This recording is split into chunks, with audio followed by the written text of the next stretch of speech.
So I'm going to start you off easy here first. First thing I need on my graph, can you draw a line segment AB if A and B have those coordinates, 2, 3, and 7, 3? All right, 2, 3, and 7, 3. So if you could graph line segment AB, that would be great. 2, 3, 7, 3.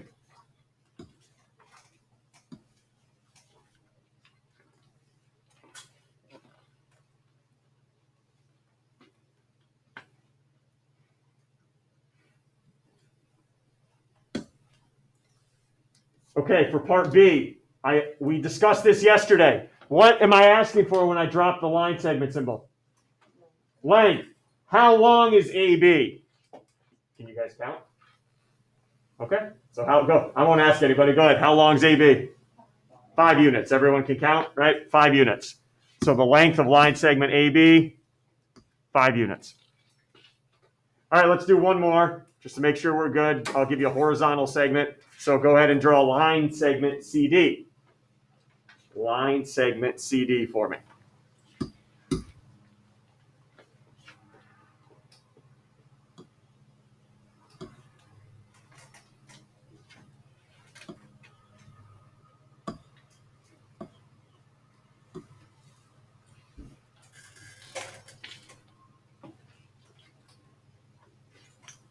And in part D, same thing. Find the length of CD. What's the length of CD? 3. This is pretty easy today, huh? All right, well, fun's over. Or I don't even know if it ever started, right? When are we going to run into a problem? This has been nice. I could just count. Here's the distance. When are we going to run into a problem now?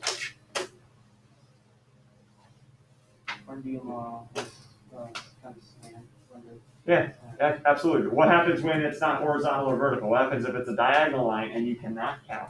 But I'm still going to ask for the length. All right, well, let's look into that now. Slide left. Go ahead, draw line segment EF now. Now we run into a problem. Now we're going to run into a problem.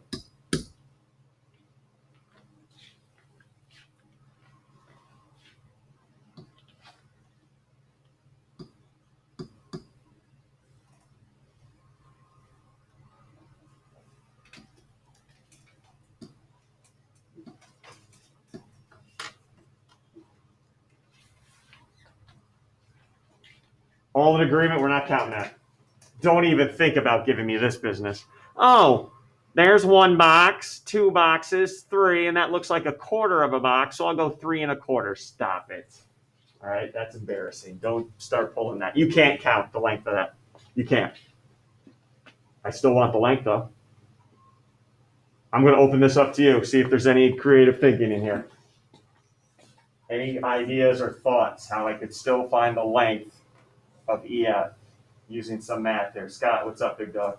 Okay, that's slope. You would be finding slope if you did that. Okay, I need to find out how long it is. Okay, you'd be finding the slope of it.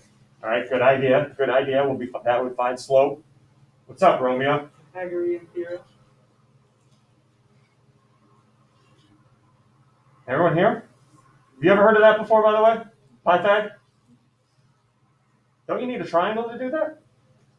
I'm pretty familiar with Pythag. I do this for a living. Don't you need a triangle to do that, guys? You want to keep? I got a line segment, Romeo. How can I get a triangle? Make it a triangle. Kid's darn right. He's right. Or I'm going to show you a little Pythag right now. But you need a right triangle to start. Can you make a horizontal and a vertical line for me right now? That you can count? Yeah! Here we go. Down and over. Oh, okay, okay. How long's the horizontal line you guys drew in? How long? How many units is the horizontal line we just drew in? 2 units. How about the vertical line? 4 units. Yeah, we can use Pythag. Nice job. Yep. All right, what is Pythagorean theorem? This is the first way. I'm going to show you a different way in a second. That's good. A squared plus B squared equals C squared. Yep. What goes in for A and B? A and B? The two shorter sides, 2 and 4. 2 squared plus 4 squared equals C squared.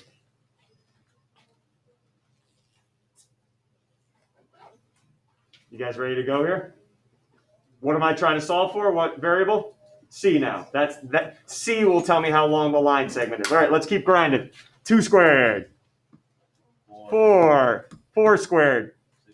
16. Great game, by the way, back in elementary school. Anybody ever play that? 4 square? They still do that or no? Yeah? Where you get you get in each square, and anybody ever play with the kid, or maybe you were the kid that just made up a rule out of nowhere? Or you're playing, all of a sudden this one kid's like, cherry bomb, and you're like, where did that come from? Where was that in the rule book? All right, or they kind of try to give it some spin or something. Yeah, I'm sure some of you guys are that kid. Equals C squared. All right, equals C squared.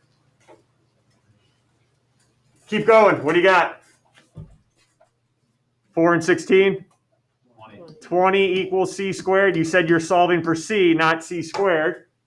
What do you want to do on both sides? Square root. Square root. Okay, now we have to talk here. I got to slow it down. C equals the square root of 20. Now, I've been telling you since day one last week, this is an upper level class. There will be no time at all in this class that I am going to ask you to go to your calculator, do the square root of 20, and write down that sloppy decimal as an answer. Never. Never. I do not want that. Instead, go look at the directions I gave you. I'm not mentioning it until now. Simplest radical form. Please be upfront with me because this will dictate how fast or slow I go. Were you exposed to radicals last year in Algebra 1? Yes? No? Radicals? Yes. Okay, some of you were, and I guess some of you weren't. Okay, so I'll slow it down a little bit. I am asking you to take radical 20 and make it into simplest radical form. Basically, break it down for me. So this is going to be what I'm asking for every time. All right, I'll go slow the first couple times, but if you need more practice, come in and see me. Here we go. How do I break down a radical into simplest radical form? I take the starting radical, and I break it up into two different ones. Under the first one, I'm going to put the biggest perfect square. The biggest perfect square that goes into 20 evenly. Do you guys, let's start talking about perfect squares first. Give me examples of perfect squares. 4, yeah. What else? 2 is not a perfect square. Sorry. Good job. 16. 36. 64. Why don't we list out some of them up here?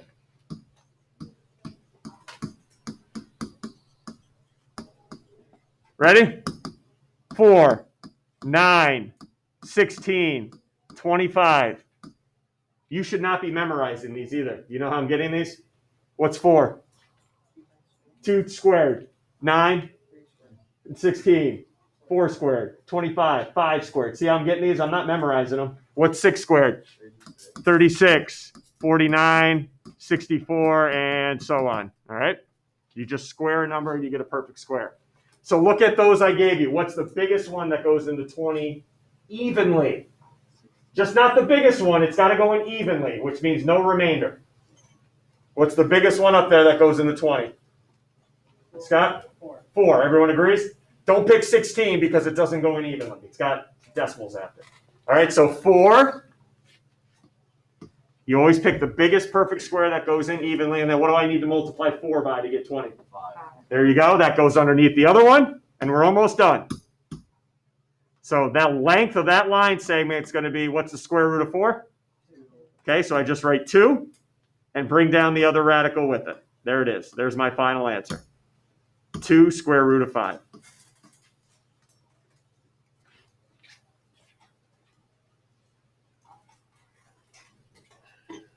Everyone okay there? We're going to do more of those, breaking them down. Don't worry. And I asked for them on homework too. Anything you want to ask, because I'm going to show you another way to do this. So Romeo, great job, Pythag. But I'm going to tell you, sometimes Pythag might not be convenient. What if you don't have graph paper with you? Right? If you don't have graph paper, I don't know if Pythag's going to be the answer. And what if, let's say one of the coordinates I give you is point A, which is 2.62, negative 1.8. I don't think, even if you have graph paper, I don't think you're graphing it, right? So do you see where Pythag sometimes, it's great, yeah, it's great, but sometimes it's not going to be the best option.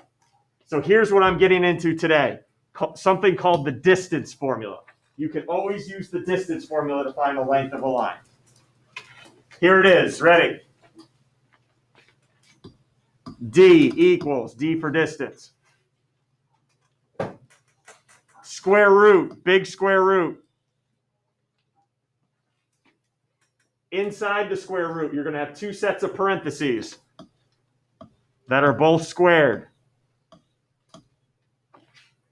separated by a plus sign. Two sets of parentheses squared, separated by a plus sign. Now, what goes in those parentheses? Ready? Your x coordinates subtracted. You're going to take both x coordinates and subtract it. So x, that's not x squared. That's just x2 minus x1. Those are your two x coordinates subtracted. And then a wild guess what's going to go into your second one. Your y coordinates subtracted. And the good thing about this formula, the order you put them in doesn't matter. You do 5 minus 3 or 3 minus 5, it's not going to matter because you're squaring them at the end. Okay, let's go back to this problem now and do it using distance formula so I can show you how it works. However you want to put it on your paper, it's up to you. Actually, I'm not going to have enough room if I do that, so I'll do it down here. Okay, ready? Distance equals, same problem. You guys do know what I mean by the x and the y coordinates, right? All right, because I'm going to ask them, but I'm going to start calling on numbers now. So if I go back up here, what were my x coordinates of E and F? What were the x coordinates of E and F? Apologies, should have had to set this up before.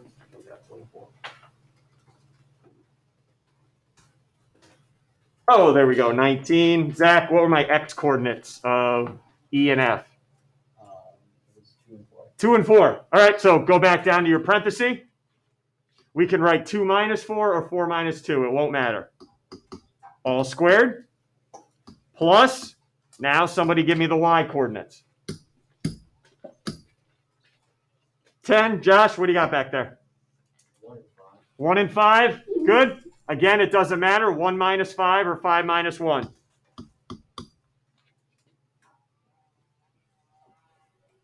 All right, let's keep going.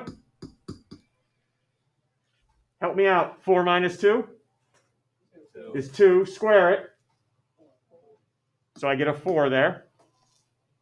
Plus 5 minus 1. 4. 4 squared. Okay, we good where those numbers came from. Hey! Even if you got, watch, ready? Let's say you did this. 2 minus 4 all squared. What's 2 minus 4? Negative 2. What happens if you square a negative 2? Still get positive 4. Hey, ladies, gentlemen, you should never get negative numbers here. Because any type of number you square should always be positive. So you should always get positive numbers here. Keep rolling. 4 plus 16, got to add them. Don't take the square root, got to add them. Oh, shocker. Everyone see where we ended up? I'm not going to ask to simplify it, but we still end up in the same spot. Square root of 20. All right? Only bad news about this, I will not give it to you on a quiz or test. That is your responsibility to know. Okay? I will not give it to you on a quiz or test. All right? That is your responsibility. All right. Any questions here? We good? One doesn't make you great, though, because I know you're hungry. You're saying, feed me. I need more. Curtains. All right, no graph paper now. No graph paper. Sorry. All right, I'm going to force you guys to use the distance formula. But on homework, feel free to grab your own graph paper and do Pythag. It's up to you. Find the distance between R and S. Ooh, simplest radical form again. Here we go. I'm just going to jot. You don't have to jot down the formula every time. I don't expect you to. I just want to jot it down so we can all see it at the same time. I do not expect the formula to be written down. All right, I need my x coordinates now so I can subtract them. X coordinates. George? -2 and 6. -2 and 6. Everyone ready?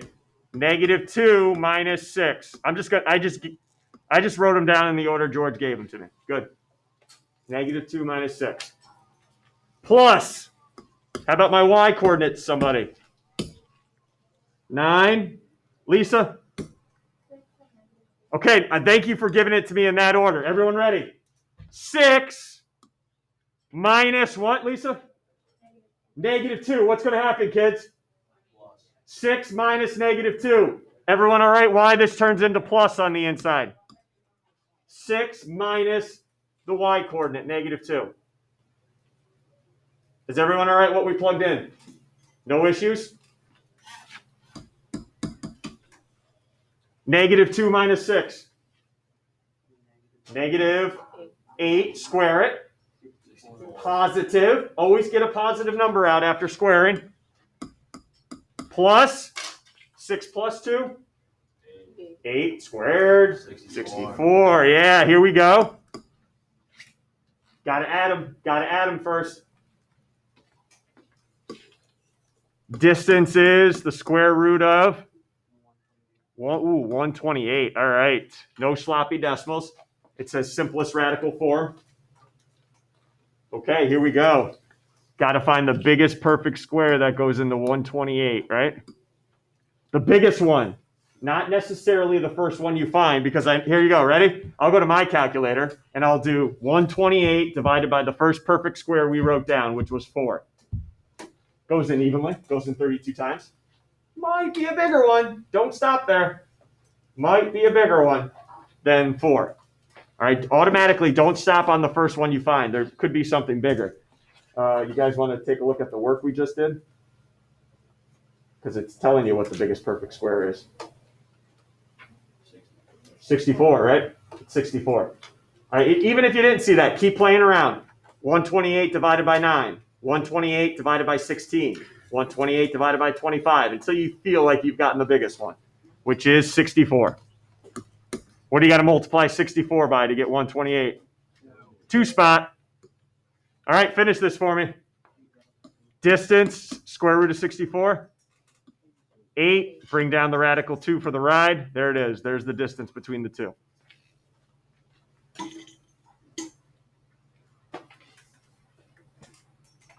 How do we feel here? We feel all right? 8 radical 2. Anything you want to ask? The only thing I'm going to keep harping on, when you square anything, it's going to be positive. And when you have to add the 2 together. I've seen kids at this point right here, look where I'm at, try to take the square root of each number first. No. You got to add them together, then simplify. All good?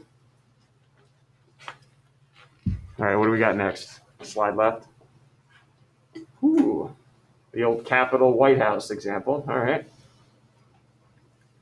The Capitol is located 800 meters south and 2,300 meters east of the White House. Oh, boy.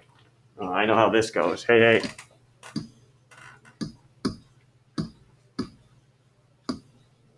Just in case anybody needed it. All right, in case we needed it. If I put these on a graph, what's that mean? The White House is at the origin. Right in the middle, right? 0, 0. Okay, so if I'm going to draw a quick sketch here, what I call a ghetto graph.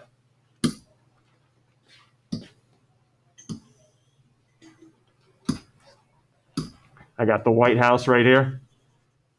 I'll write W. What's the distance between the Capitol and the White House? To the nearest meter, which means we're going to have to round, and I'll get to that at the end. All right, where's the Capitol going to be then? Right. 800 meters south and 2,300 meters to the east. Where should I'm just going to put a dot, and then we'll talk about the coordinates. Where should the Capitol be here? Bottom right. Everyone agrees? South and then east. All right, for a little bonus here, because we are an upper level class, what quadrant is that? Oh boy. Where's one? Which way does it go? Anybody know what quadrant we're in here with the capital? Scott, you know? It is quadrant 4, yep. 1, 2, 3, 4. Good. All right, so just a little bonus. All right, more importantly, what is the coordinates of the capital then? Think about it. 2,800 meters south, 2,300 meters east. Got it? Name first, sorry. Mala, go ahead. 2,300 and then What was your first coordinate? 2,300. Good, 2,300, because I'm going this way, right? And your x coordinate always comes first. A lot of people are going to put 800 first because that's what was in the problem first. No, x got to come first. Perfect. 2,300, comma, negative 800, because I went down on the y-axis. There it is. Okay, everybody good? All right, go ahead. I need some time to practice on your own. Find the distance between the White House, 0, 0, and the Capitol, 2,300, negative 800. If you prefer Pythag, use Pythag. If you prefer distance, use distance. It's up to you. I'm not going to force one way or the other.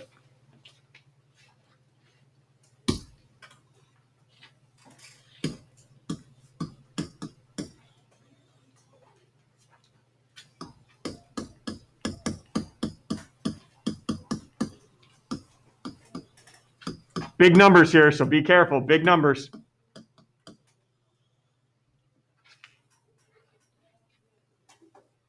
But you do have 0, 0, which helps out tremendously.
Don't drop the radical. Some of you guys are dropping your radical midway through here.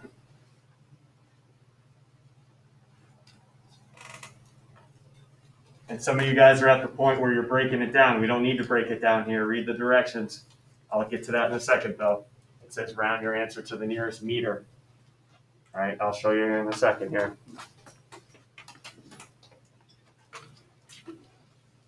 How are we doing here?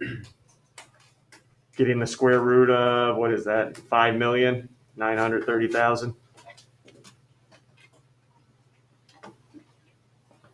Any issues getting to that point before we get to the final answer?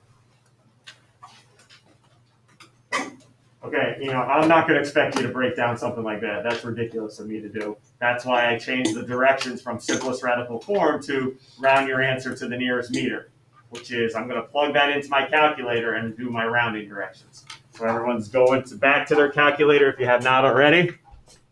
I'm typing in the square root of 5,930,000.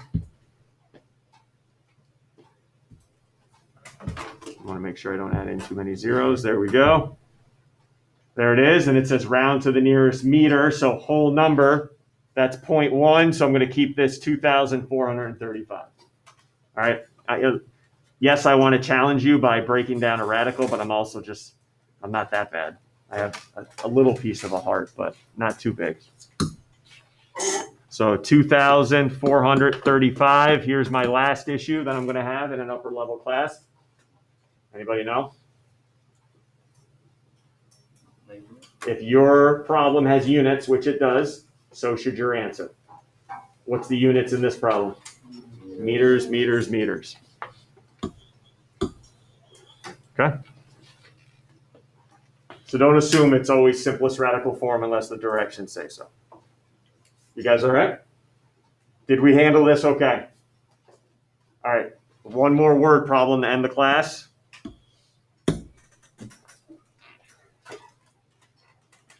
Oh, Ben and Kate are making a map of their neighborhood. Somebody's got some free time on their hand, huh? Got some real winners in the neighborhood, huh? I should make fun of them, huh? Maybe. Hopefully you guys don't go home and do that. They decide to make every unit means it's 100 yards. Okay, every unit is 100 yards. How far apart are their homes? Okay, how far apart? So we got Kate's home and Ben's home. How far apart are they in yards? Well, probably we should know what the coordinates are, right? So Kate's house. Let's see. Kate's house looks like it's -2, -4. Yeah, everyone all right? -2, -4. How about Big Ben here? 6'2"?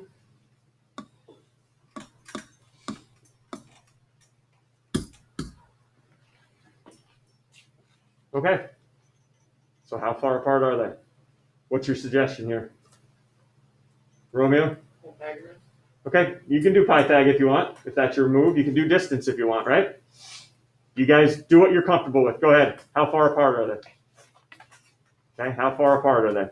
You do what you're comfortable with.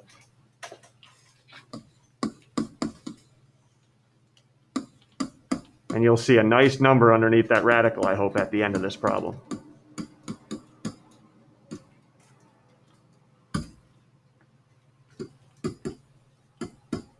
Just keep in mind this distance formula not given to you on any test or quiz.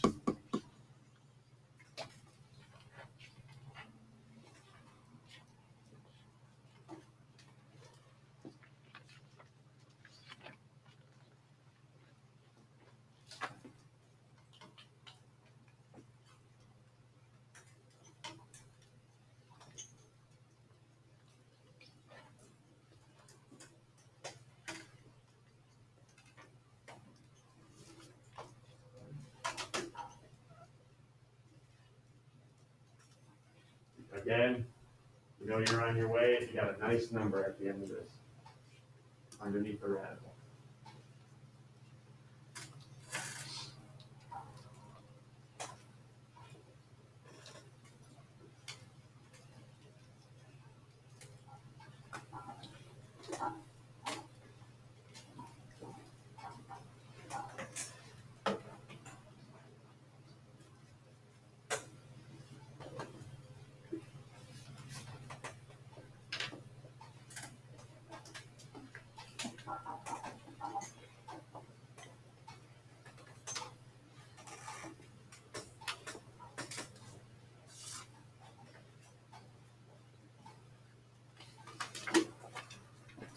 don't need to go that far.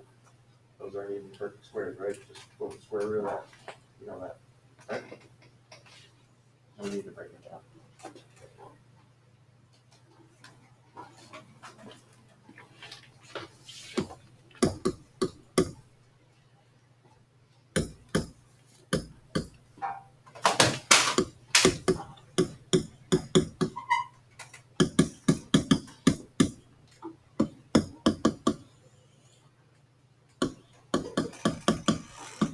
Should be getting 64 and 36 underneath to add.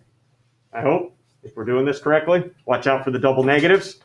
You get square root of 100. Oh. You don't need to break that down, do you? Square root of 100, what do you got? Square root of 100, what do you got?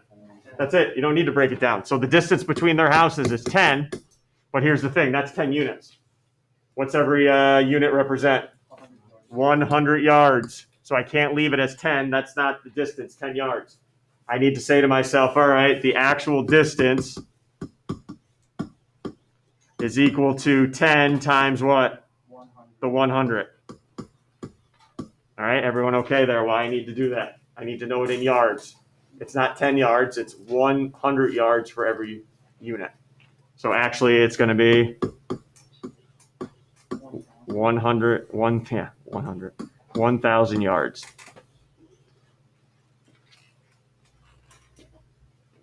Just to throw this out, if anybody's interested, I did see some of your classmates do it. At the beginning, they converted it right away. So instead of 6,2, they put 600, 200.